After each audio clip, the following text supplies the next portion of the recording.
Karena ternyata yang banyak menahan rezeki adalah dosa. Dalilnya hadis Bukhari. Kata Nabi SAW, tidak ada satu kaum yang menahan zakat harta mereka, atau dalam riwayat yang dikatakan tersebar di tengah-tengah mereka zina dan khamr. Riwayat lain menjelaskan tersebar maksiat, kecuali Allah akan menahan rezeki dari langit, menahan hujan, gak datang rezeki. Jadi kalau teman-teman masuk satu proyek ternyata tertahan, proyek itu sudah jelas halal, maka pastikan teman-teman sekalian bahwasanya jelas ini karena dosa kita. Jangan pernah salahkan orang, salahkan diri sendiri.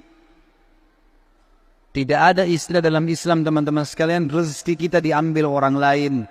Saya ulangi, tidak ada dalam Islam istilah rezeki kita diambil orang lain. Demi Allah nggak ada. Kalau ada di benak Anda saat ini, hilangkan itu. Pernah ada seorang pengusaha masih muda di Surabaya, waktu saya sudah jelaskan tema tentang kenalilah Tuhan Bapa akan bahagia, masalah tauhid, pengenalan Allah. Dia datang kepada saya lalu dia mengatakan, Ustaz, saya sama teman-teman saya ini semuanya pengusaha. Ada 4-5 orang. Kami sama-sama masuk. Semua punya perusahaan, sama-sama masuk ke satu proyek. 4 teman saya semuanya dapat, Ustaz. Saya sendiri nggak dapat. Dan kalau dilihat dari sisi ibadah, saya lebih baik daripada mereka.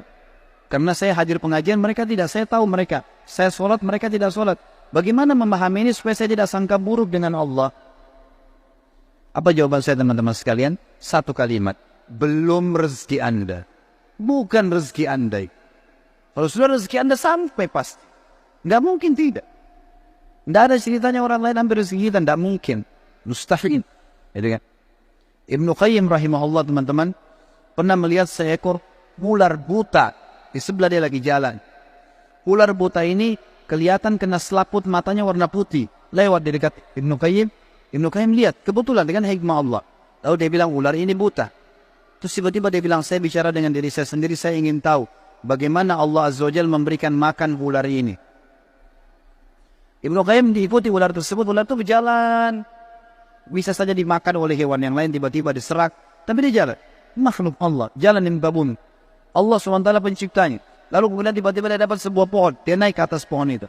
Sampai dia naik ke dahan, Ibnu Qayyim bilang, saya angkat kepala saya ke dahan itu, saya temukan itu ada seekor burung kecil yang lagi bersihkan sayapnya. Burung ini karena asyik membersihkan badannya, dia tidak tahu kalau ada ular sebelahnya. Ular karena buta matanya tidak tahu kalau ada burung itu.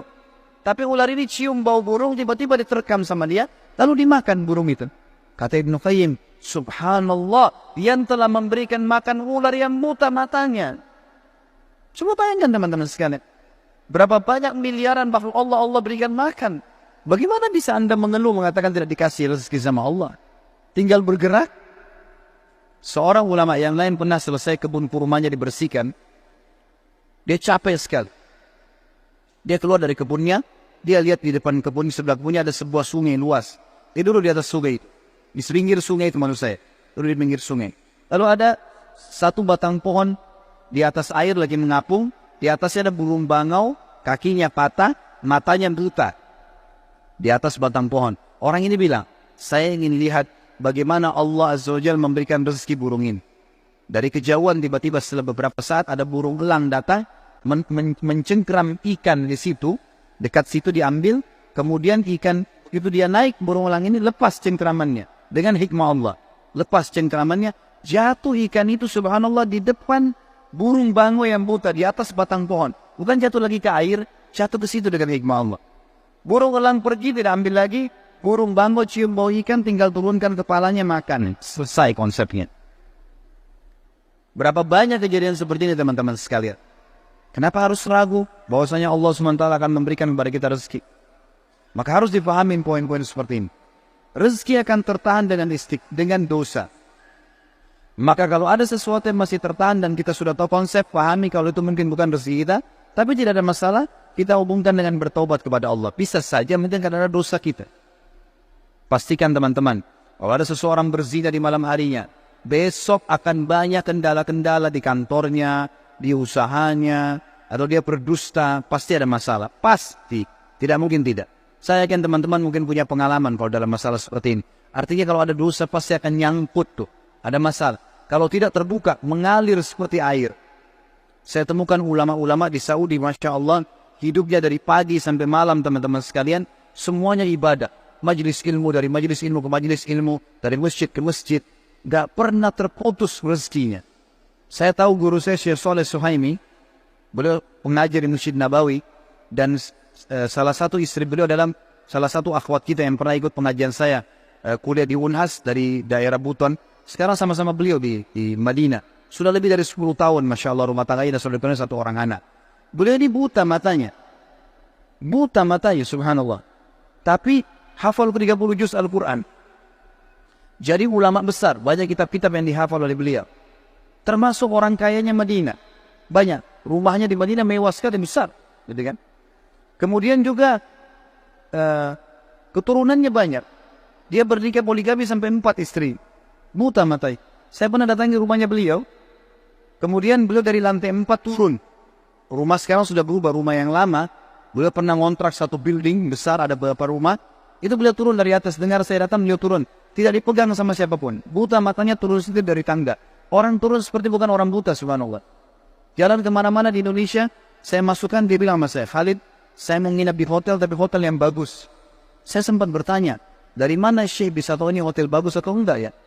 Dia minta, saya mau hotel bintang 5. Saya punya kemampuan, saya mau bayar. Saya mau nikmatin. Baiklah. Saya carikan hotel bintang 5 di Jakarta, dapat. Waktu masuk hotel, dia bilang, Khalid, pegang saya.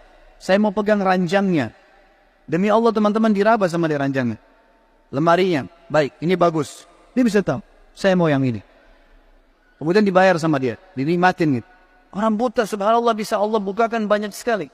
Tidak mungkin orang yang, saya yakin ini justru karena berkah ilmunya, berkah Al-Quran yang dia hafal, berkah sedekahnya luar biasa.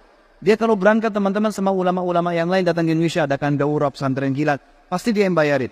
Dia bayarin hotelnya, dia bayarin makannya, dia yang bersedekah. Dan saya lihat luar biasa rezeki Allah keluarkan gitu. Sampai saya untuk mau bayar kamar hotel dilarang sama dia. Sudah dibayar semua, Fad. Bayar semua dari awal, sudah dibayar semuanya. Jadi saya melihat teman-teman sekalian, orang kalau justru jauh dari dosa-dosa, maka Allah Azza wa Jalla akan bukakan pintu rezeki. Imam-imam Masjid Haram dan banyak ulama-ulama yang lain, semuanya mereka mampu. Allah bukakan. Jadi jangan salah paham teman-teman sekalian. Orang-orang kafir yang sedang antum lihat, dan anda lihat terbuka rezekinya, jangan salah paham. Tidak ada di antara mereka yang murni lepas dari hutang. Coba telusurin deh. Mobilnya mewah, tapi hutang semuanya. Usahanya banyak, tapi hutang semuanya. Berkah dari mana ini? Bukankah pada saat meninggal kemudian disita oleh bank-bank, akhirnya terbengkalai keluarganya? Dan seterusnya. Banyak hal teman-teman sekalian. Oleh karena itu dekatkan diri dengan Allah. Perbanyak istighfar. Bertobat kepada Allah subhanahu wa ta'ala. Maka Allah akan bukakan. Jadi dosa itu seperti teman-teman penyumbat ya. Di saluran air ada penyumbatnya. Kalau kita istighfar, kita sedang menarik sumbatan itu. Airnya jadi lancar nanti. Hasan Basri pernah didatangi oleh 3 orang. Hasan Basri seorang ulama tabi'in yang tadi juga saya sudah sebutkan kisahnya di awal pertemuan kita. Beliau pernah kedatangan 3 orang. 3 orang ini minta nasihat.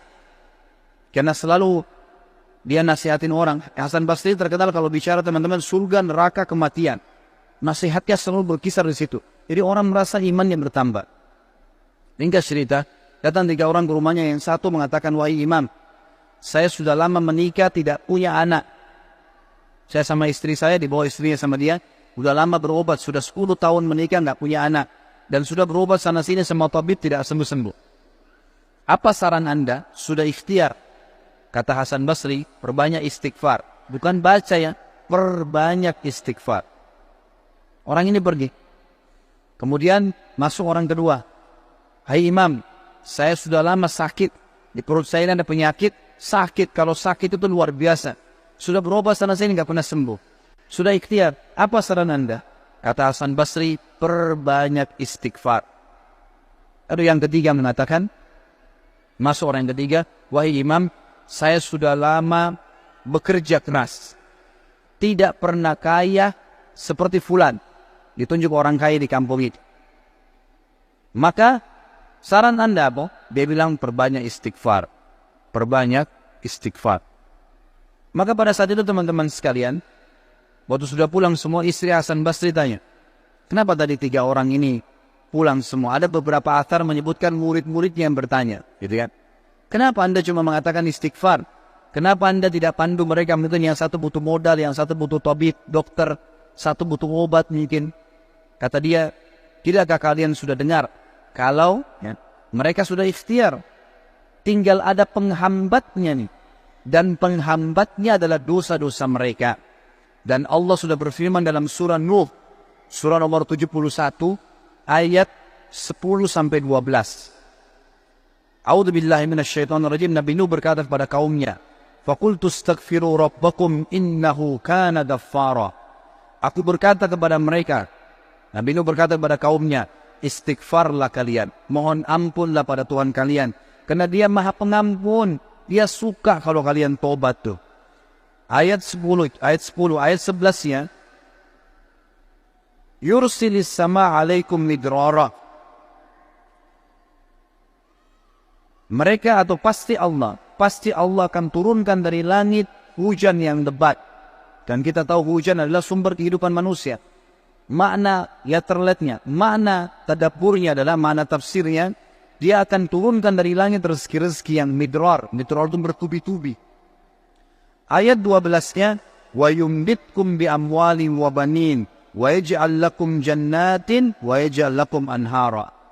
Dan pasti Dia akan memperbanyak buat kalian. Yumdit, mat, ini artinya mendobelkan, melipat gandakan. Dan pasti Dia akan melipat gandakan, menambahkan buat kalian keturunan, harta-harta, amwal, dan keturunan. Serta Dia akan melebatkan kebun-kebun kalian, dan akan memperbanyak sungai-sungai kalian, sumber air kalian. Imam Ahmad rahimahullah pernah didatangi teman-teman sekalian oleh seseorang. Maaf, Imam Ahmad pernah di akhir hidupnya, ini kalau teman-teman yang pernah dengar kisahnya, maaf saya ulangi, karena memang berhubungan dengan poin ini. Pernah Imam Ahmad rahimahullah di akhir hidupnya, dia tidak tahu kenapa dia harus mendatangi sebuah tempat. Lalu kemudian dia pergi ke sana. Setelah dia tiba di kota itu, tiba waktu maghrib, dia masuk ke sebuah masjid, lalu dia sholat maghrib. Habis maghrib beliau duduk rahimahullah dengan membaca Al-Quran. Imam Ahmad ini kalau nggak salah meninggal tahun 240-an. Tahu dari 4 imam madhab ya. Imam Ahmad rahimahullah masuk ke masjid, kemudian beliau duduk sholat maghrib, duduk mengaji, sampai isya, beliau sholat isya berjamaah. Karena tidak tahu kenapa datang ke kota itu, lalu kemudian beliau ingin istirahat. Habis sholat ba'diyah isya, orang-orang semua pada bubar, Imam Ahmad ke sudut masjid, lalu dia baring. Marbot masjidnya datang, tanya, wahai imam, wahai syekh. Syekh ini dalam bahasa Arab bisa berarti orang tua, orang kaya, atau orang pintar. Ya, bisa 3 artinya. Kebetulan Imam Ahmad dipanggil syekh di sini, maksudnya adalah orang tua. Hai syekh, hai orang tua gitu. Ya. Kenapa Anda di sini? Kata Imam Ahmad, saya mau istirahat, saya mau musafir, nggak ada kenalan. Kata dia, tidak bisa di masjid. Anda harus keluar dari masjid. Lalu kemudian disuruh keluar. Kata Imam Ahmad, saya didorong-dorong dari masjid. Keluar dari masjid. Begitu keluar dari masjid, marbot masjid, kunci masjid. Kemudian Imam Ahmad dia sudah pergi. Imam Ahmad baring di teras masjid. Marbotnya kembali lagi. Lalu mengatakan, wahai syekh, ngapain di sini? Dia bilang, seperti saya bilang, saya musafir, saya butuh istirahat. Ya. Kata marbotnya, nggak bisa. Ini masjid. Peraturan nggak boleh duduk di sini. Lalu kemudian didorong-dorong Imam Ahmad sampai ke jalanan. Di sebelah masjid ada satu orang penjual roti.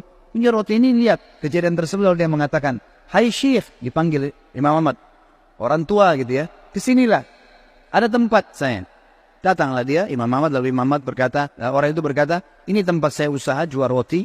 Di belakang saya jual roti ini ada kamar saya biasa istirahat. Rumah saya tidak jauh dari sini, Anda boleh istirahat. Besok pagi Anda boleh pergi. Dia bilang baik, jazakallah khair. Imam Ahmad duduk. Imam Ahmad ini karena zaman dulu nggak ada foto, orang nggak tahu wajahnya, orang cuma kenal nama. Nggak kita sekarang bisa lihat fotonya, bisa tahu orangnya gitu. Imam Ahmad bilang ada satu kegiatan orang ini yang unik. Setiap kali orang ini pecahin telur, ambil gandum, ya, tepung, kemudian taruh garam, diaduk, selalu astagfirullah wa atubu ilaih, astagfirullah wa atubu ilaih, terus astagfirullah wa atubu ilaih. Terus dia mengucapkan itu. Maka yang terjadi adalah Imam Ahmad bertanya, berapa lama kau amalkan ini? Sudah berapa lama kau amalkan? Kebetulan Imam Ahmad ini di akhir hidupnya ya, sudah sangat tua. Orang ini juga seumur Imam Ahmad. Dia bilang, sudah lama dari saya masih muda. Kata Imam Ahmad, apa hasilnya istighfarmu ini? Dia bilang, semua yang saya minta sama Allah dikabulkan. Apa saja. Belum pernah saya minta sama Allah nggak dikabulkan. Tinggal satu yang sudah bertahun-tahun saya minta belum Allah kasih. Kata Imam Ahmad, apa itu? Dia bilang, saya minta agar dipertemukan dengan Imam Ahmad. Maka Imam Ahmad bertakbir mengatakan, Allahu Akbar. Karena istighfarmu inilah, ya, Allah subhanahu wa ta'ala mengutus saya datang ke kotamu ini dan saya tidak tahu kenapa saya datang. Karena istighfarmu lah, marbot masjid melarang saya tidur di masjid dan saya didorong-dorong. Istighfarmu lah yang membuat kau menawarkan saya untuk datang dan nginap di tempatmu. Saya Ahmad bin Hanbal. Allah Azza wa Jal datangkan Imam Ahmad ke rumahnya karena istighfarnya. Ini luar biasa. Kisah seorang ibu yang berada di wilayah Kashmir. Kisah belum lama terjadi. Ibu ini rupanya punya, kalau saya tidak salah, cucu atau ada anaknya perempuan kena penyakit tulang, sakit. Ibu ini selalu berdoa kepada Allah SWT sambil beristighfar karena dia sudah bawa ke dokter di sekitar rumah situ, di sekitar kampungnya tidak ada, gitu kan? Tidak ada yang bisa tanganin. Mereka cuma bilang ada satu dokter, ya, yang mampu menangani ini, tapi di India. Dia di India. Dan dokter itu Muslim, ahli spesialis tulang. Cuma dia yang bisa. Ibu ini tahu dia tidak punya kemampuan uang beli tiket pesawat atau kendaraan, mau bayar dokter tidak mungkin. Maka ibu ini memperbanyak doa dan istighfar. Selalu istighfar kepada Allah. Ya Allah, kalau ada dosa maafkanlah, sembuhkan anak ini. Ya Allah, pertemukan sama dokter itu, mudahkan supaya anak saya ini berobat. Ringkas cerita, dokter yang tadi jadi target ini keluar dari India.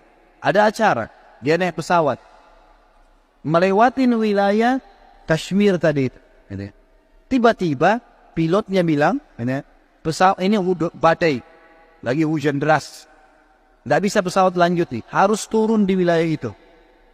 Turunlah pesawat itu. Begitu turun, tiba di bandara, kata dokternya, saya harus ini, ada seminar, saya harus hadiri. Berapa jauh dari sini? Orang itu bilang target Anda sekitar 4 jam dari sini. Kata dokter, baik, saya mau sewa mobil. Ya, masih bisa keburu, gitu kan, masih sekitar 6-5 jam lagi acaranya, 5-6 jam lagi. Begitu dia sewa mobil, jalan sedikit dari bandara, ternyata ya, hujan makin keras. Kata supirnya, nggak bisa kita jalan. Kalau jalan ini paksa ini bisa kita dihancurin oleh badai. Kata dokternya, baiklah, kita istirahat. Mampir di pinggir, mampir ke sebuah rumah. Rumah itu rumah tua, rumah kayu. Lalu tabibnya ini, dokter ini naik ke rumah itu, berteduh, ketuk-ketuk, ucapin salam, dijawab waalaikumsalam, keluarlah seorang ibu. Lalu kemudian dokter ini bilang, maaf, kami ini musafir, hujan lebat, bisa berteduh di sini? Kata ibunya, silahkan. Lalu ibunya itu mengambilkan minuman, dihidangkan minuman. Waktu sementara duduk di ruang tamu, anak perempuan si ibu ini lagi nangis-nangis kesakitan tulangnya. Ini ibu yang tadi sakit tulang. Ini dokter yang jadi target.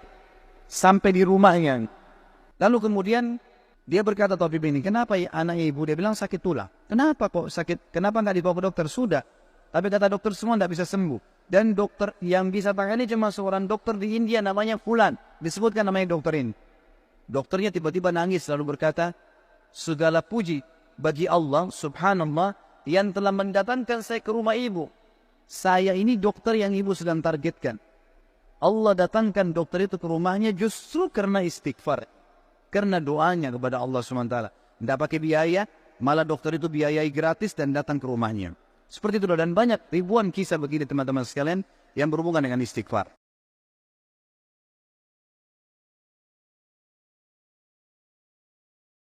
5 huruf itu sabar.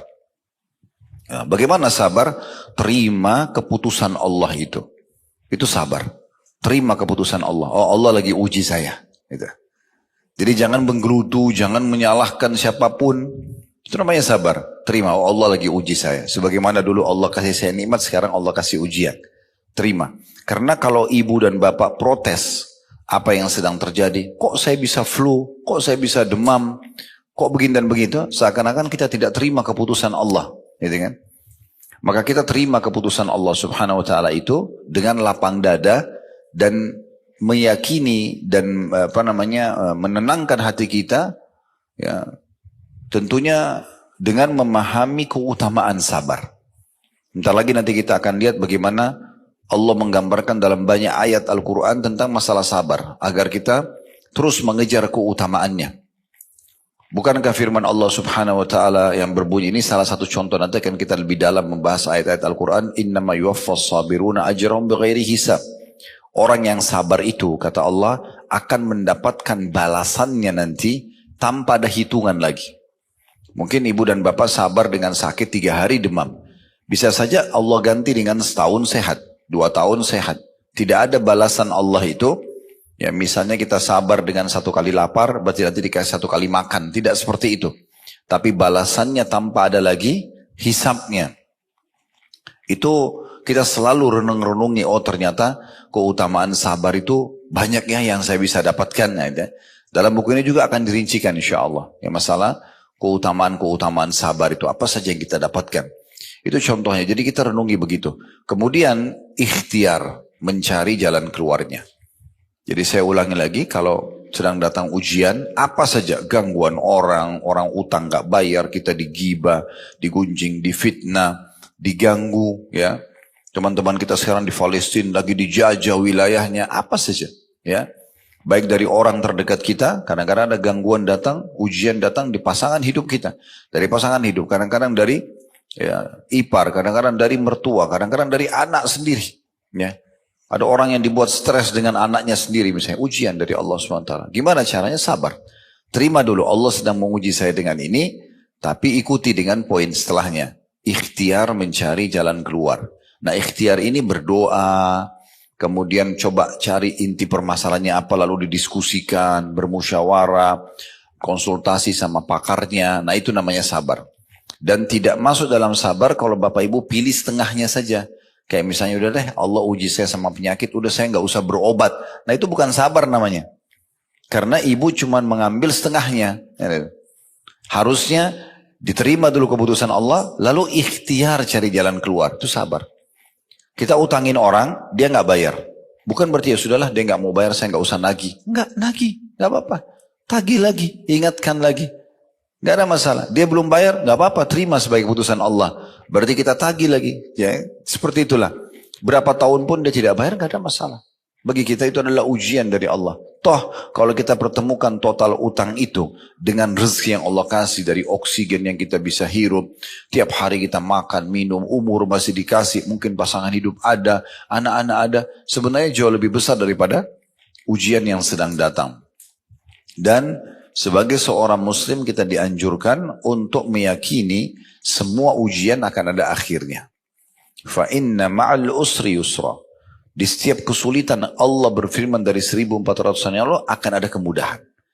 Coba Bapak Ibu renungi deh dalam hidupnya selama ini apa yang pernah dilalui dari ujian. Dan lihat waktu pertama, ingat waktu pertama kita ditimpa, kita merasa seperti sudah tidak ada jalan keluarnya. Mentok di situ. Tapi ternyata beberapa waktu kemudian selesai. Berapa banyak permasalahan kita dalam hidup sehari-hari dari hal yang kecil. Lapar, lalu hilang laparnya. Haus, lalu hilang hausnya. Ngantuk, capek, lalu kita hilang. Kita pernah sakit flu, demam, sakit gigi, terus hilang gitu kan.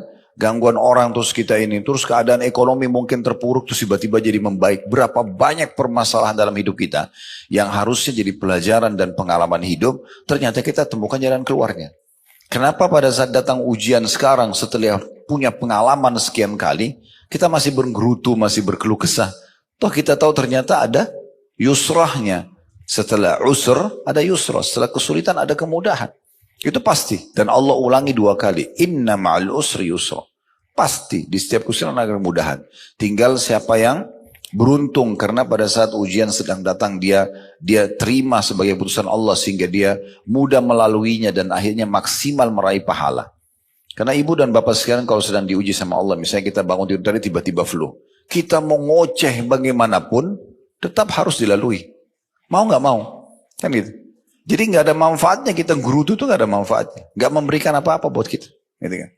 Makanya Umar bin Khattab saya ingatkan kembali berkata statement yang menarik sekali. Beliau mengatakan orang diuji itu melalui, atau ada 2 jenis orang yang diuji. Yang pertama yang sukses, yang kedua gagal. Yang sukses ini adalah orang yang bisa menerima keputusan Allah itu. Maka dia akan dapat pahala, karena dia tahu ini Allah melihat dia, Allah mengetahui ujian tersebut. Maka dia dapat pahala. Yang kedua, dia mudah melaluinya. Karena dia tahu ini ujian, dia lalui saja. Dia nikmati prosesnya. Dan juga dia akan temukan jalan keluarnya. Ini yang sukses. Yang kedua, gerutu. Nggak bisa nerima. Kenapa ini, kenapa itu. Semua orang disalahkan. Dia tidak kembali kepada akidah, keyakinan sebagai seorang muslim. Nah, Allah sudah datangkan ujian. Yang ada di depan kita ini cuma penyebab saja. Maka dia akan dapat dosa karena dia pungkiri takdirnya Allah. Dia sulit melaluinya. Karena dalam proses melaluinya semuanya ngeluhkan kenapa. Gitu. Kalau diuji setahun terus dia gerutu. Dan dia tidak akan menemukan jalan keluarnya. Jadi nggak ada pilihan memang kita kalau ada ujian. Ini solusi yang terbaik. Nah ini yang sedang kita bahas tentunya. Dan kita sudah titik beratkan pada pertemuan kita yang lalu tentang definisi sabar dari halaman 7 sampai halaman 12 ya. Itu yang saya reviewkan kembali supaya kita ingat ya. Sekarang kita masuk di halaman 13 tentang sabar dalam Al-Quran Al-Karim. Al-Quran adalah kitabullah, kitabnya Allah yang turun sebagai petunjuk bagi manusia. Hudan linnas. Ya. Dan juga bayinatin minal huda, penjelasan terhadap semua yang dibutuhkan untuk mendapatkan petunjuk atau menjadi petunjuk dalam kehidupan. Maka dijelaskan sabar dalam Al-Quran Karim. Berapa banyak ayat-ayat Al-Quran yang menyinggung masalah sabar agar kita jadikan sebagai perangkat hidup kita. Ya. Saya bacakan, penulis mengatakan Allah subhanahu wa ta'ala telah memerintahkan Nabi-Nya Muhammad sallallahu alaihi wasallam untuk bersabar dalam banyak ayat di dalam kitab sucinya yang mulia, ya, kitab suci yang mulia. Jadi dimulai perkataan yang menarik sini ya. Bukan penulis bilang Allah memerintahkan dalam Al-Quran orang-orang beriman bersabar. Tidak, langsung Allah memerintahkan Nabi-Nya Muhammad SAW untuk bersabar. Kalau Nabi Muhammad aja disuruh bersabar, apalagi kita umatnya. Kita akan ikut dengan beliau gitu ya. Syekh Islam Ibn Taimiyah rahimahullah berkata, ini salah satu ulama bernama Ibn Taimiyah berkata, Allah subhanahu wa ta'ala menyebutkan kata tanda kutip sabar dalam kitab sucinya lebih daripada 90 tempat. 90 kali dalam Al-Quran diulangi perintah sabar ini. Dan bersabar itu hukumnya wajib berdasarkan ijma' umat ini. Jadi kalau ibu dan bapak sedang diuji, sabar itu bukan opsional, tapi kewajiban. Ijma', kesepakatan para ulama tentang masalah ini. Karena kalau tadi saya jelaskan, kalau ibu dan bapak juga tidak sabar, nggak akan dapat solusinya. Nggak ada solusi lain. Gitu kan? Dan sudah kita jelaskan tadi bagaimana definisi sabar itu. Selanjutnya, dikatakan sabar memiliki sejumlah bentuk dalam kitab suci Allah subhanahu wa ta'ala. Ini disebutkan oleh Imam Al-Hafidh Ibn Qayyim rahimahullah. Ibn Qayyim juga nama seorang ulama dan ini muridnya Ibn Taimiyah tadi. Dalam kedua kitab beliau, Udda Sabirin dan Madarijis Salikin. Dan di sini kata penulis saya ingin menyebutkan sebagian darinya sebagai contoh. Yang pertama, bahwasanya Allah subhanahu wa ta'ala menggantungkan kepemimpinan di dalam agama Islam dengan sabar dan yakin. Mau jadi pemimpin memang harus sabar. Banyak ujiannya. Ya. Setiap sesuatu atau fasilitas yang kita inginkan akan ada ujiannya. Ya. Sehingga tidak semudah itu yang kita bayangkan bisa kita dapatkan lalu kita melaluinya tanpa ada ujian sama sekali. Ya. Dan harus diikuti dengan keyakinan di dalam hati kepada Allah subhanahu wa ta'ala. Sebagaimana Allah sebutkan dalam surah Sajadah ayat 24. Itu disebutkan di poin pertama di halaman 14 ya.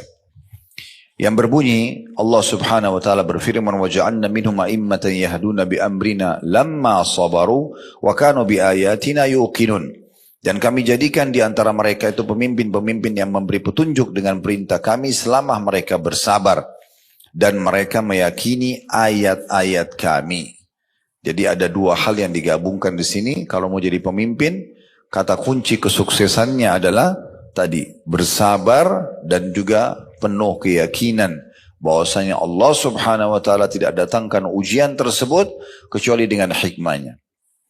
Kalau ibu masih ingat pernah saya sampaikan dan bapak ibu sekalian, ada diriwayatkan beberapa sahabat Nabi dan itu bahkan dinukil dari seorang sahabat Nabi pada saat mereka lagi disiksa di Mekah. Ini lagi digebukin Lalu orang-orang kafir Quraisy dalam kondisi orang-orang muslim ini berdarah, terikat, terzalimi luar biasa. Sampai Nabi Muhammad SAW sendiri nggak bisa buat apa-apa pada saat itu karena belum punya kekuatan. Maka waktu orang-orang kafir ini mengatakan, kami akan memberhentikan siksaan kami hari ini bukan karena kasihan sama kalian, tapi karena kami sudah jenuh. Besok kami akan kembali siksa kalian lagi. Apa jawaban orang-orang muslim dalam kondisi tergeletak, diikat? Itu luar biasa iman mereka pada saat itu. Mereka mengatakan, sesungguhnya Allah lah yang mendatangkan kalian kepada kami untuk melakukan ini sebagai ujian buat kami. Maka kami akan bersabar. Mereka sabar, mereka nikmati prosesnya. Itu luar biasa. Sampai Nabi SAW mengatakan sesungguhnya orang-orang beriman itu akan menyukai prosesi ujian itu sebagaimana kalian menyukai kenikmatan. Jadi mereka tahu kalau ada ujian itu akan ada datang banyak sekali pahala. Dan juga seperti orang kalau lagi ujian seperti apa sih? Kalau di sekolah ujian akan naik kelas. Orang kalau di kantor ikut pelatihan ujian akan naik jabatan. Nah seperti itu. Sebenarnya di ujung jalan itu ada sesuatu yang besar yang Allah janjikan.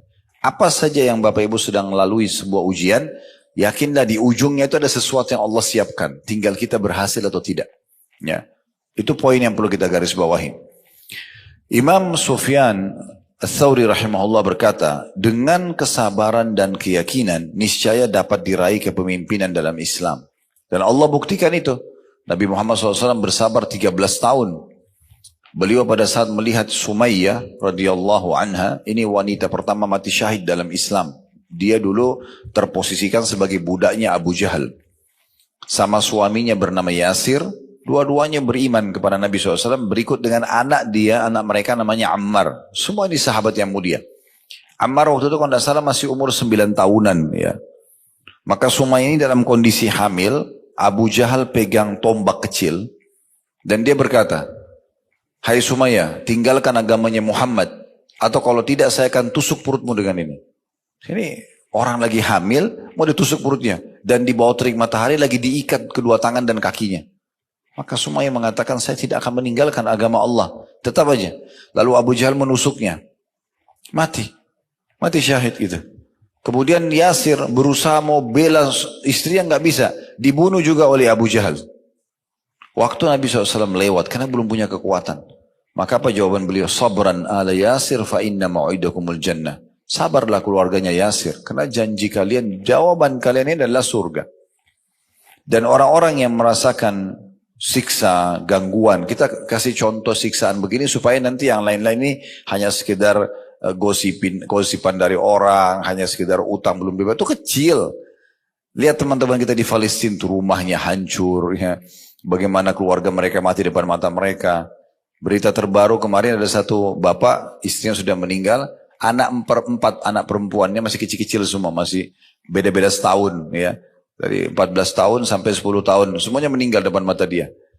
Dia dibungkus kain kafan. Mati semuanya gitu kan. Tapi mereka subhanallah lalui dengan terima gitu. Mereka tetap mau pertahankan wilayah mereka. Mereka merasa mereka punya hak. Mereka laluin. Ada satu bapak. Jawabannya luar biasa gitu. Di belakang bangunan rumahnya yang sudah runtuh. Di situ toko dia. Di situ rumah dia dulu. Keluarganya sudah meninggal semua. Tinggal dia sendiri. Ditanya oleh seseorang diwawancarai, kenapa? Bagaimana caranya anda lalui ini? Dia bilang ini takdirnya Allah. Allah sedang mendatangkan ujian ini kepada kita. Gitu. Lalu bagaimana dengan keluarga yang sudah meninggal? Mereka sudah mendahului saya ke surga. Saya juga akan menyusul. Bagaimana dengan harta kalian? Harta anda yang sudah hancur semua ini. Rumah hancur, toko-toko hancur. Dan di Gaza sudah nggak bisa mau hidup apa. Gaza itu sekarang sudah divonis kota nggak layak huni udah. Nggak ada apa-apa, hancur semuanya. Gitu kan? Tapi dia mengatakan, bukankah Allah sudah menjanjikan rezeki buat hambanya? Tidak mungkin orang meninggal sampai semua rezekinya diberikan. Maka saya tahu rezeki saya akan datang. Tidak mungkin luput, gitu kan? Dan saya akan terus melalui kehidupan ini sampai ajal datang. Jadi orang yang sudah faham itu beda. Orang yang sudah faham, dia beda, dia bisa melaluinya. Karena sekali lagi kalau ujian sedang datang, kita nggak punya opsi lain. Kalau kita bangun sakit atau kita lagi di jalan tiba-tiba ban mobilnya pecah atau apalah ya gangguan tiba-tiba datang itu kita tidak punya opsi lain kecuali tadi kita menerima sebagai keputusan Allah kemudian kita ikhtiar kita cari jalan keluar. Ingat menagih utang melaporkan ke pihak keamanan itu masuk dalam sabar ya. sebagai bentuk ikhtiar kita. Nah, seperti itulah. Kemudian yang kedua, Allah subhanahu wa ta'ala menjelaskan bahwasanya sabar bersama takwa termasuk di antara sebab-sebab kemenangan dan keteguhan. Kalau tadi di poin pertama, sabar dengan keyakinan. Yakin Allah tidak datangkan ujian ini kecuali dia tahu ujian ini memang bisa saya lalui, gitu kan. Maka seperti juga tanda kutip ya, panggilan dari Allah untuk ayo lebih dekat diri kepada saya akan kasih kamu jalan keluar, gitu ya. Karena kita kalau lagi diuji Bapak Ibu sekalian, kita lebih mudah menangis, lebih mudah untuk mengkhusyuk dalam sholat, gitu kan. Oh, lebih luar biasa dalam doanya. Mungkin kalau kita lagi sehat-sehat saja tidak bisa kita berdoa seperti itu. Sedahsyat kita kalau sedang ada ujian, gitu ya. Jadi Allah sedang tarik kita untuk dekatkan diri kepada Dia. Tinggal minta, karena yang ciptakan kita Allah, yang ciptakan ujian itu Allah, dan bisa memberikan jalan keluar hanya Allah, maka Allah akan kasih. Selesai, sesederhana itu sebenarnya, ya. Dan di poin kedua ini adalah digabungkan antara sabar dan ketakwaan.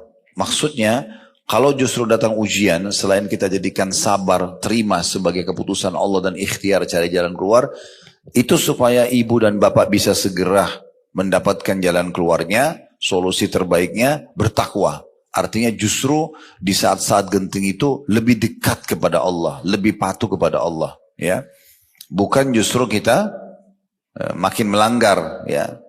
Harusnya kita lebih dekatkan diri kepada Allah subhanahu wa ta'ala.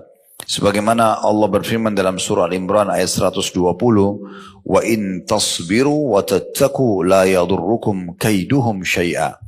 Jika kalian bersabar dan bertakwa, takwa artinya patuh, mengerjakan apa yang Allah perintahkan, meninggalkan apa yang Allah larang, niscaya tipu daya mereka sedikit pun tidak mendatangkan kemudaratan kepada kalian. Jadi apa yang orang niat buruk kepada Bapak Ibu tidak akan berhasil, gitu ya. Selama kita menggabungkan dua hal ini, kita terima sebagai ujian Allah, lalu kita menjaga, jadikan momentum itu justru makin dekat kepada Allah. Saya pernah kasih contoh ini dari supaya mudah difahami. Kalau Bapak Ibu lagi mau ngajukan sesuatu di perusahaan misalnya supaya dinaikkan gajinya, contoh, atau jabatannya, dan kita sudah ngajukan ke dirut kita proposal atau permohonan untuk dinaikkan jabatan kita. Kira-kira kita menjadi staf atau pegawai yang lebih baik, yang lebih patuh dengan peraturan perusahaan, atau kita jadi pegawai yang ugal-ugalan? Hah? Kan pasti kita kalau mau supaya proposal kita itu diterima, pasti kita makin tunjukkan prestasi, makin tepat datang, ya, makin bagus pekerjaannya, sehingga dirutnya itu akan menilai, oh orang ini pantas untuk diberikan. Tapi kalau dia telat datang, dia malah ugal-ugalan, mana mau diterima. Nah sebenarnya takwa itu seperti itu, supaya mudah memahaminya. Jadi makin ada ujian, makin dekat kepada Allah. Makin sholat malam, makin sholat duha, makin berdoa, makin sedekah. Ya, ada salah satu jemaah kami, di salah satu wilayah di Indonesia ini, Masya Allah setelah dia dengarkan ceramah tentang bab keutamaan sedekah.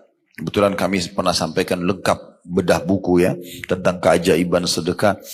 Itu luar biasa. Salah satunya dia akan mendatangkan solusi dari permasalahan yang. Jadi kalau Bapak Ibu mau ringkas supaya cepat menemukan jalan keluar, sedekah salah satunya. Karena kata Nabi SAW, obati penyakit kalian atau orang-orang sakit kalian dengan sedekah. Dalam riwayat lain, penuhi dan percepat hajat kalian dengan sedekah. Jadi makin banyak dikeluarkan, maka makin cepat permasalahan selesai. Dia bilang, Ustaz, saya praktekin. Hampir setiap ada masalah, saya tidak bisa menemukan jalan tercepat seperti sedekah. Saya bahkan seperti orang ketagihan. Ada masalah, saya makin bersedekah. Belum selesai, saya sedekah lebih besar lagi. Dan jumlahnya tidak dibayangkan gitu ya. Sesuatu yang sangat besar. Dia keluarkan, dan selesai urusannya. Dan Masya Allah, Allah gantikan dari sumber-sumber lain, ya rezeki-rezeki yang datang. Ini salah satu contoh bentuk ketakwaannya kepada Allah subhanahu wa ta'ala. Di sini kata beliau, perhatikanlah apa yang terjadi pada Nabi Yusuf alaihissalam, berupa kemuliaan dan kekuasaan mapan di muka bumi. Sedangkan peristiwa yang terjadi padanya di istana Al-Aziz atau penguasa Mesir pada saat itu, semuanya dengan sebab kesabaran dan ketakwaan beliau kepada Allah subhanahu wa ta'ala. Sebagaimana Allah gambarkan dalam surah Yusuf ayat 90, innahu may yattaqi wa yasbir fa innallaha la yudhi'u ajral muhsinin. Sesungguhnya barang siapa yang bertakwa dan bersabar, maka sesungguhnya Allah tidak menyia-nyiakan pahala orang-orang yang berbuat baik. Surah Yusuf surah yang paling masyhur dalam Al-Quran karena Allah mengatakan di dalamnya ada kisah yang terbaik.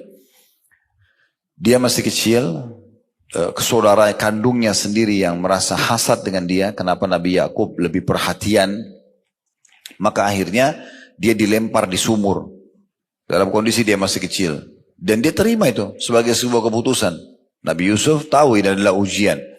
Maka dia pun bersabar. Dengan dia bersabar sambil berdoa kepada Allah SWT, tidak berlalu berapa lama tiba-tiba ada satu kafilah lewat, lalu menurunkan timba atau wadah. Mereka kira ada air, ternyata berat, waktu diangkat ada anak kecil. Dan di masa itu ada pasar perbudakan. Kelirunya, kafilah ini bukan mereka cari tahu di mana keluarganya, dikembalikan, enggak. Tapi mereka lebih berpikir ke uang, gitu kan. Maka mereka segera ambil, dibawa ke pasar perbudakan di Mesir. Waktu itu mereka adanya di wilayah Palestina, ya. Lumayan, jaraknya pada saat itu lumayan jauh. Kalau sekarang sih dekat, karena Palestina sama Mesir berbatasan saja. Maka mereka pun segera bawa ke Mesir, dijual di pasar budak, buru-buru, supaya laku. Sebelum datang, keluarganya anak ini yang cari tahu. Mereka tidak tahu sebenarnya Allah punya satu strategi di situ untuk menyelamatkan Nabi Yusuf. Karena kalaupun dikembalikan kepada Nabi Yakub di masa itu, tetap saudaranya hasad sama dia. Maka Allah selamatkan, dibawa ke pasar di Mesir karena anaknya tampan, kelihatan anak yang terjaga, terawat anak ini. Di pasar budak, biasanya budak itu tidak terawat segala macam. Maka ada satu orang yang terhormat di Mesir membeli dia. Dibeli kemudian dipajak tinggal di dalam istana Raja Mesir. Ini luar biasa gitu. Allah selamatkan. Dan kebetulan waktu itu dia sama istrinya nggak punya anak. Maka dia bilang sama istrinya, pelihara baik-baik anak ini. Ya, mungkin bisa membantu kita atau bisa menjadi anak kita. Karena kita belum punya anak. Maka dirawatlah oleh sang ratu tersebut. Gitu kan. Dan dia pindah dari rumah yang biasa, ya, dengan kesabaran dia ke istana raja. Tumbuh besar dalam kondisi aman. Karena jauh dari saudara-saudaranya. Sampai dia remaja, dia dewasa. Terjadilah tentu kisah yang sangat masyhur ya. Karena ibu majikannya sendiri suka sama dia. Kemudian dia bersabar gitu kan. Bagaimana dia dikejar-kejar oleh sang perempuan ini, masuk dalam kamarnya, ditutup pintunya, lalu ditawarkan untuk berzina. Dia berusaha lari, menghindari wanita ini, sampai wanita itu menarik baju dari belakang, sehingga sobek baju tersebut. Begitu tiba di pintu, dan dibuka ternyata suaminya datang. Lalu dia dengan gampangnya mengatakan, apa balasannya bagi orang yang mau mengganggu istrimu? Lalu si raja ini bingung, mau pecahkan bagaimana permasalahannya. Lalu Nabi Yusuf mengatakan, bukan saya, dia yang menawarkan dirinya. Saya tidak pernah mengganggu seperti ini. Nah, untung si raja ini bijak. Dia pun memanggil orang yang bijaksana di istana itu, suruh bagaimana menghakimi keadaan ini. Maka dikatakan, kalau dilihat saja bajunya Yusuf. Kalau baju Yusuf sobek dari depan, berarti betul dia mau mengganggu. Perempuan itu mau menyelamatkan diri. Tapi kalau bajunya sobek dari belakang, berarti betul dia yang dikejar. Tapi dia lari, ternyata ditemukan memang baju Yusuf sobek dari belakang. Maka sang raja mengatakan, sesungguhnya ini tipu daya kalian. Beristighfarlah, wahai para wanita, istighfarlah kepada Allah. Gitu kan? Kemudian, Nabi Yusuf pun ya disuruh pergi, tetap dengan kondisi dan di kamar dia, di istana itu. Tapi karena ya istri raja ini tetap menginginkan dia, dan tersebar berita di saat itu, di satu Mesir, kalau ternyata dia disukai oleh si ratu ini, menyukai anak angkatnya sendiri. Baru mereka mulai bicara lah para perempuan ini. Sepertinya ada masalah ini secara kejiwaan nih. Kenapa bisa ratu suka dengan anaknya sendiri? Karena waktu itu belum ada foto, belum ada kamera. Orang tidak tahu Nabi Yusuf ini seperti apa. Karena si ratu ini ingin menunjukkan kalau ini bukan salah saya loh. Yusuf ini terlalu tampan gitu. Maka bisa menggoda. Akhirnya dia undang semuanya, istri-istri pejabat pada saat itu di istananya, kemudian disiapin buah sama pisau. Lalu setelah mereka duduk semuanya menunggu hidangan, Yusuf disuruh keluar. Lewat aja depan ibu-ibu tersebut, mereka karena tampannya sampai potong tangannya sendiri. Ya.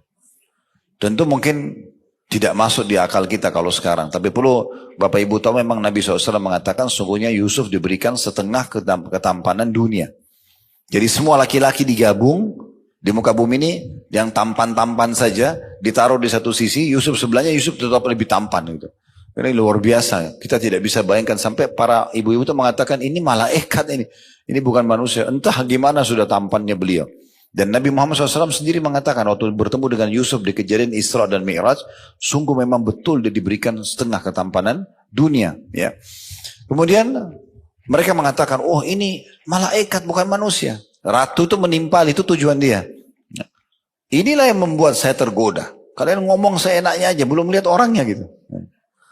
Terus kemudian dia bilang lagi di saat itu di depan orang-orang, kalau dia tidak mau kerjakan apa yang saya perintahkan, maksudnya berzina, saya akan penjara dia. Yusuf mengatakan, penjara lebih saya sukai. Maka di penjara akhirnya Nabi Yusuf AS. Intinya gitu, di penjara, sekian tahun di penjara, dengan hikmah Allah SWT dia sabar. Ujian lagi datang. Ujian yang pertama tadi, dilempar oleh saudaranya di sumur, ya, kemudian dia lalui. Allah pindahkan ke istana. Di istana diuji lagi sama Allah SWT, ratunya suka sama dia. Ini ujian keimanan, dia tetap bersabar, gak mau terjerumus dalam dosa. Sampai dalam sebuah riwayat dikatakan waktu istri raja itu mengejar Nabi Yusuf, di ujung kamarnya dia ada patung yang mereka kultus di saat itu. Lalu si ratu ini ambil patung, ditutup patung itu sama kain.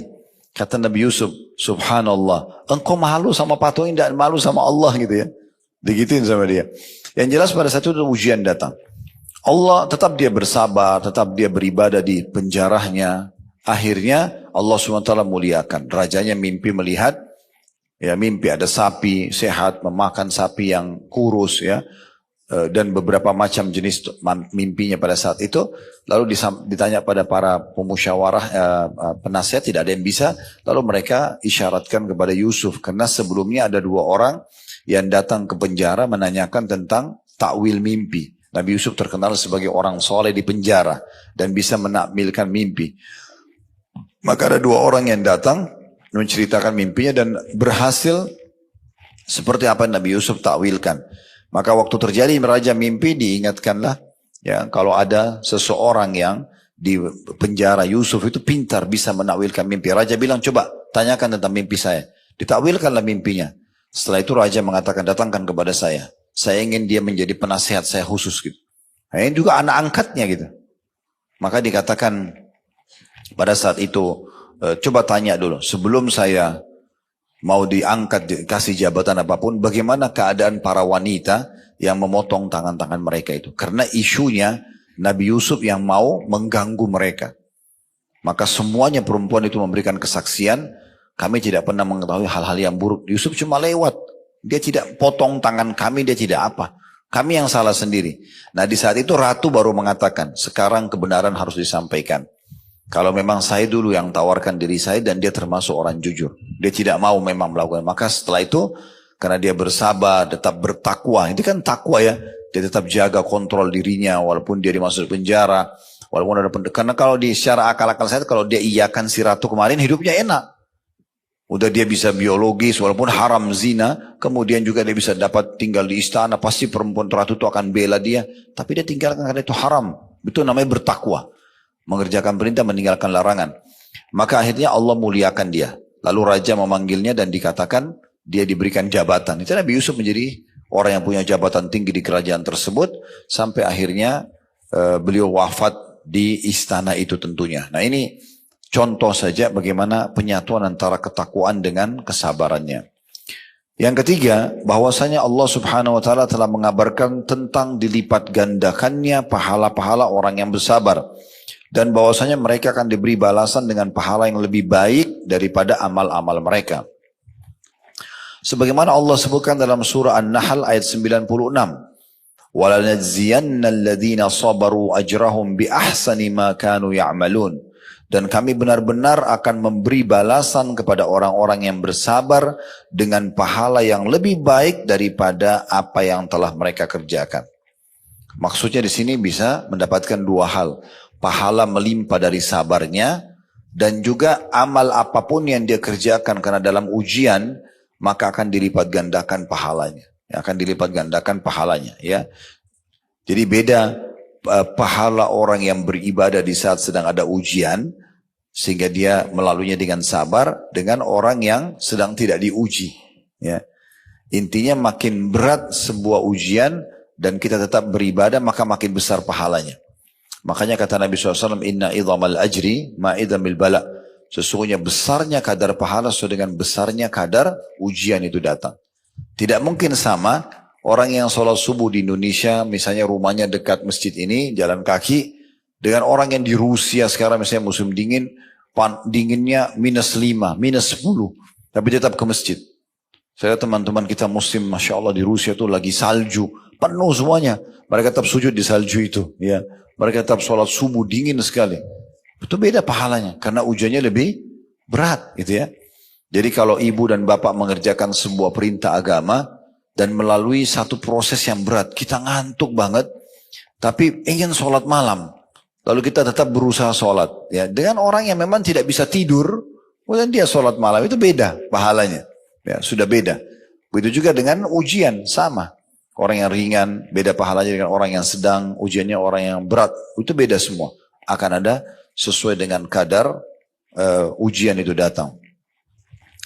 Kemudian yang keempat, Allah Subhanahu wa ta'ala menjadikan sabar termasuk urusan yang wajib ditekadkan. Yang seharusnya bagi setiap muslim, laki-laki maupun perempuan, bersandar kepadanya dan berusaha untuknya. Kita selalu menggunakan sabar sebagai perangkat kita. Sebagaimana dalam surah Asy-Syura ayat 43 Allah SWT berfirman, "Walaman sabara wa ghafara inna dzalika lamin azmil umur." Tapi barang siapa yang bersabar dan memaafkan, sungguhnya yang demikian itu termasuk urusan yang wajib dibulatkan tekadnya untuk dilakukan. Jadi kalau misalnya ibu punya dua opsi ya bagi orang yang berbuat zalim kepada kita. Opsi yang pertama pernah saya jelaskan itu, ibu murni dan bapak sekalian dendam. Ada orang gosipin kita, ada orang fitnah kita, ada orang ambil hak kita. Udah kita dendam. Ya Allah butain matanya. Misal. Pincangin kakinya. Apalah. Matikan dia. Contoh. Karena dia terasa terdolimi banget. Hartanya diambil misalnya. Atau dia disakiti, dirusak nama baiknya. Bisa. Dia terdolimi. Karena orang yang terdolimi tidak ada hijab antara dia sama Allah. Bisa diterima doanya. Tapi ini murni balas dendam Bapak Ibu sekalian. Allah kabulkan matanya buta. Bisa dapat apa? Gak ada. Cuma dendam saja. Bolehkah? Boleh. Karena dia terzalimi. Haknya dia. Gitu kan? Tetapi ada opsi yang lebih baik. Ibu dan bapak doakan agar dapat hidayah. Supaya dia dapat hidayah. Dia tahu kesalahannya. Dan kemudian Allah ubah dia. Dari sifat buruk itu menjadi sifat yang baik misalnya. Kalaupun dia utang. Supaya dia bayar. Dia bayar utangnya nih.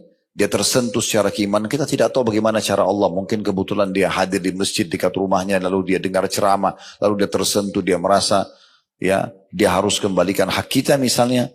Dan setelah itu dia dapat petunjuk. Dia bisa menjadi orang yang soleh atau salihah. Maka kita panen pahalanya. Itu juga lebih baik. Dibandingkan kita hanya sekedar dendam saja. Nah seperti itu yang dimaksud di sini.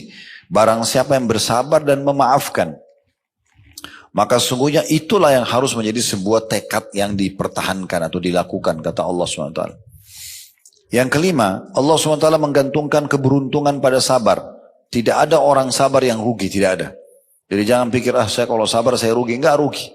Justru untung. Ya, kalau orang sabar itu untung. Sekarang ada orang caci maki Bapak Ibu sekalian. Caci maki. Bapak Ibu enggak layani. Sebenarnya kita beruntung itu. Kita jadi enggak emosi. Kita jadi enggak dapat dosa. Malah dia dapat dosa, kita dapat pahala. Karena kita coba bersabar gitu kan. Itu berbeda. Karena selama kita tidak membalas seseorang yang menyerang kita, maka kita akan terus panen pahala. Baik dari dia, dari pahala-pahala dia akan diberikan kepada kita, atau memang Allah SWT akan berikan kita catatan pahala tambahan di buku amal kita. Allah SWT memastikan bahwasanya keberuntungan, kemenangan pasti didapatkan dengan kesabaran. Dalam surah Al-Imran ayat 200, Ya ayyuhalladzina amanu sabiru wasabiru warabitu wattaqullaha la'allakum tuflihun. Ini ayat terakhir dalam surah Al-Imran, karena Al-Imran surah nomor 3 itu 200 ayat. Nah ini ayat ke-200-nya. Wahai orang-orang yang beriman, bersabarlah kalian. Terus Allah bilang lagi apa? Dan kuatkan kesabaran kalian. Jangan cuma sabar sekali. Jangan cuma sabar sehari atau sabar di awal saja pertengahan lalu kendor. Tidak, kuatkan sabar itu sampai selesai permasalahannya. Dan tetaplah bersiap siaga di perbatasan negeri kalian dan bertakwalah kepada Allah supaya kalian beruntung. Makna beruntung diberikan kemenangan, ya. Yang keenam, Allah SWT memuji hamba-hambanya karena bersabar, sebagaimana Dia memuji Nabi Ayyub alaihissalam. Artinya dipuji di sini Allah menjadikan atau memberikan balasan maksimal kepada dia, solusi maksimal bagi dia, gitu kan? Sebagaimana Allah ceritakan Nabi Ayyub. Kalau Bapak Ibu pernah dengar ada istilah kita di Indonesia itu sabar Ayyub, ya. Karena Nabi Ayyub ini sangat penyabar. Jadi kalau mau sabar, sabarlah seperti Nabi Ayyub, karena sabarnya luar biasa gitu ya. Allah menyebutkan dalam surah Shad ayat 44, Inna wajadnahu sabira ni'mal abd innahu awwab. Sesungguhnya kami dapati dia Ayyub seorang yang sabar, dia adalah sebaik-baik hamba, sesungguhnya dia amat taat kepada Tuhannya. Ini yang saya ketahui ya, sebatas ilmu saya. Nabi Ayyub alaihissalam itu dia menikah, awal pernikahan dia 20 tahun pertama. 20 tahun pertama semuanya kenikmatan. Semuanya, tidak pernah ada masalah. Bahkan Allah karuniahi dia 12 orang anak dari istrinya ini laki-laki semua. Semuanya tampan-tampan, semuanya pintar-pintar, ya. Laki-laki semuanya. Nabi Ayyub sendiri tampan, tokoh masyarakat, seorang nabi, kaya raya, istrinya juga cantik, sempurna. Pokoknya kehidupan mereka ideal sekali. 20 tahun. Tahun atau hari pertama tahun 21. Allah subhanahu wa ta'ala datangkan ujiannya. Dalam 3 hari Bapak Ibu sekalian. Ujian datang dalam 3 hari. Habis semuanya. Hari pertama ujiannya. 12 orang anak laki-lakinya lagi makan di satu ruangan. Kayak ruang itu. Rubuh atapnya. Mati semua. 12 anak laki-lakinya mati semua. Dalam 1 hari. Bukan 1-2 ya. 12-nya semua. Dalam 1 hari. Tidak punya anak langsung. Habis ceritanya. Kan orang mungkin mati anaknya 1-2. Ini 12-nya semua mati. Hari kedua. Allah subhanahu wa ta'ala datangkan hama. Di perkebunan dan peternakannya. Habis semua. Hari kedua jadi miskin. Gak punya apa-apa. Karena masa itu kekayaannya di harta hewan ternak dan perkebunannya. Habis semua.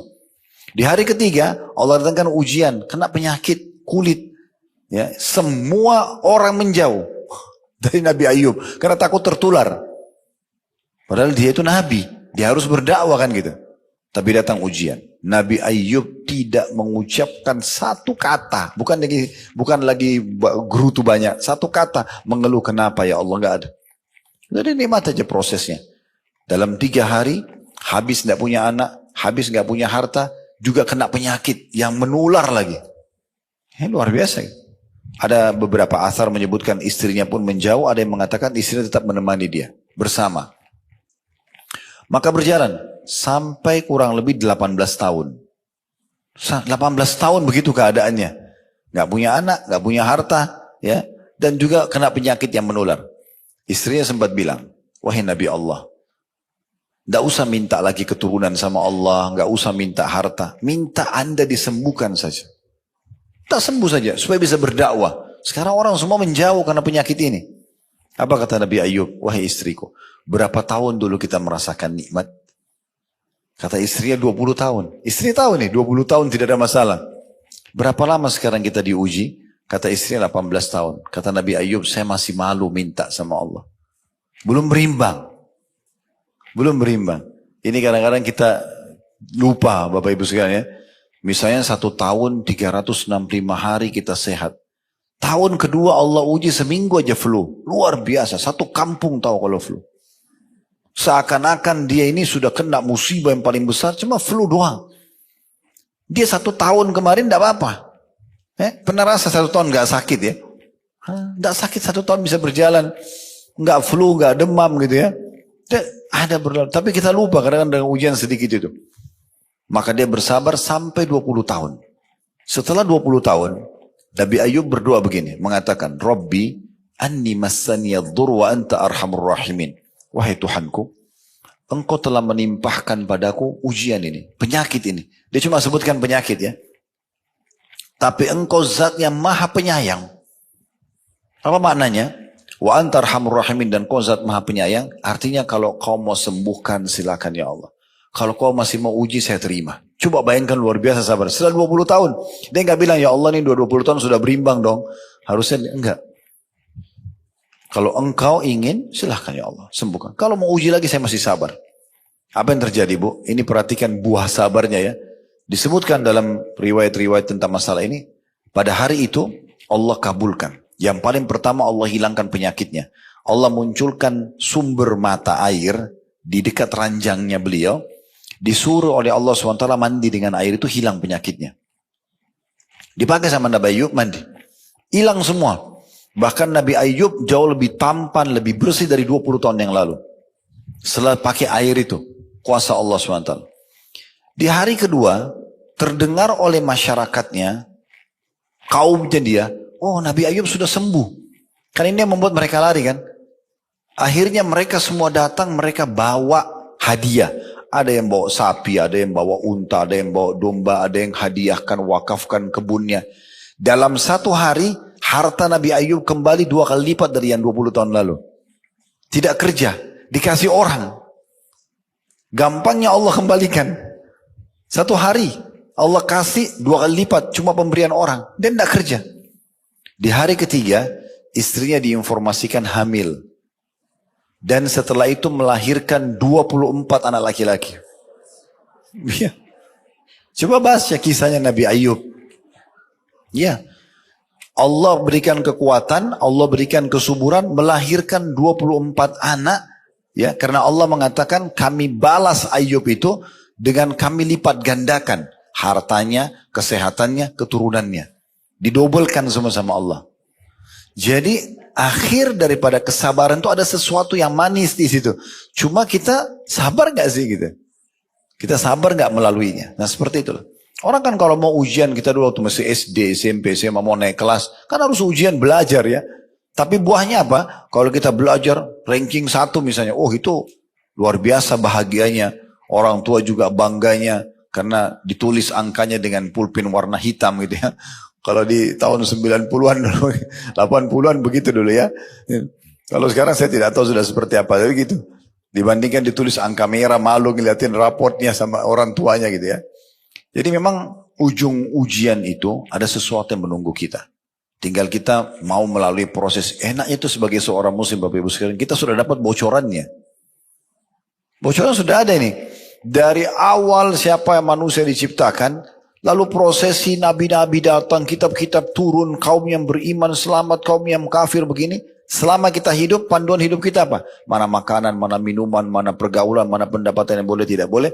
Dan akhir semua ini, nanti kau akan mati ya. Mati itu masuk ke alam barzah kuburan. Kuburan itu taman dari taman surga kalau beriman, atau lubang dari lubang neraka kalau orang kafir. Kemudian akan ada kebangkitan, ditimbang amal hari kiamat. Yang lolos masuk surga. Surga itu begini loh.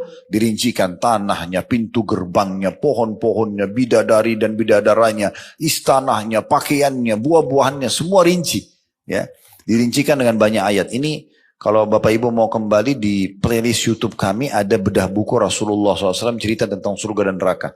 30 bab saya bahas tentang surga. Kemarin waktu kami haji, karena lumayan 20-an hari kurang lebih, saya bedah buku ini sampai habis juga untuk jemaah haji. Dan kita sempat online. Saya ulangi kembali 30 bab tentang surga itu dari pintu gerbangnya, istanahnya, tanahnya, kebun-kebunnya, dipan-dipannya, permadaninya, pakaiannya. Wah luar biasa udah. Susah sekali digambarkan gitu indahnya gitu ya. Begitu juga